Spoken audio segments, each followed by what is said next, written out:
एक नगर में बहुत अमीर सेठ रहा करता था जिसकी बहुत सारी संपत्ति थी, परंतु उसे आंकड़ा नहीं पता था कि उसके पास कितनी संपत्ति है। इसलिए उसने एक मुनीम को बुलाया और उससे कहा कि आप एक हफ्ते के अंदर बताइए कि मेरे पास कुल कितनी संपदा है। मुनीम ने सभी चीजों का ब्यौरा निकालना शुरू किया और वह एक हफ्ते के बाद आया और बोला, सेठ जी आपके पास इतना धन है कि आपकी 7 पीढ़ियां बैठकर खा सकती है। सेठ बहुत ज्यादा चिंतित हुआ क्योंकि उसे लगा उसकी 8वीं पीढ़ी भूख ही मरेगी, इसलिए वह बहुत ज्यादा चिंतित रहने लगा। सेठ के मन में यह बात बैठ चुकी थी कि मुझे ऐसा कुछ करना होगा कि मेरी 8वीं पीढ़ी भी सुकून से बैठकर खा सके।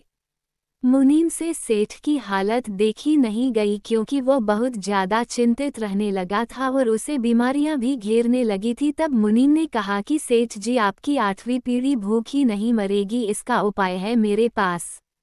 सेठ ने उत्साह से पूछा, क्या है इसका उपाय? मुनीम बोला, नगर के कोने में एक बूढ़ी अम्मा रहती हैं, आप उन्हें सिर्फ 1 किलो आटा देकर आ जाओ, आपको इसका जवाब मिल जाएगा। सेठ बहुत उत्साह से पूरा 1 कुंतल आटा लेकर उस बुढ़ी अम्मा की कुटिया में पहुंच गया।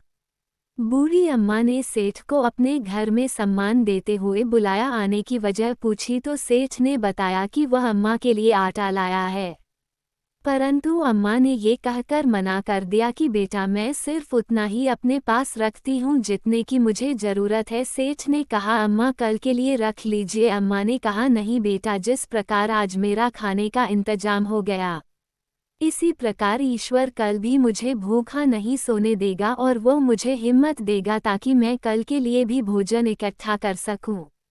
इसलिए मुझे तुम्हारे आटे की आवश्यकता नहीं है। ये सुन सेठ की आंखें खुल गईं क्योंकि वह ये सोचकर चिंतित है कि उसकी 8वीं पीढ़ी भूख ही न मर जाए, परंतु अम्मा ने सिखा दिया कि जिस प्रकार ईश्वर ने मुझे अभी धन कमाने की शक्ति दी है इसी प्रकार वह मेरी आगे की पीढ़ी को भी देगा, मुझे ज़्यादा चिंता करने की आवश्यकता नहीं है। तब सेठ को सुकून मिला। इससे हमें ये सीख मिलती है कि जो चीज़ हमारे बस में नहीं है, अर्थात जिन चीज़ों को हम बदल नहीं सकते हैं, उनके बारे में सोचना समय की बर्बादी है एवं जीवन को बर्बादी की ओर धकेलने जैसा है। हमें वर्तमान में जीना चाहिए। यदि हम वर्तमान को किसी टेंशन के कारण बर्बाद करते हैं तो यही हमारा अतीत बन जाता है जो कि हमें बढ़ती उम्र के साथ तकलीफ देने लगता है।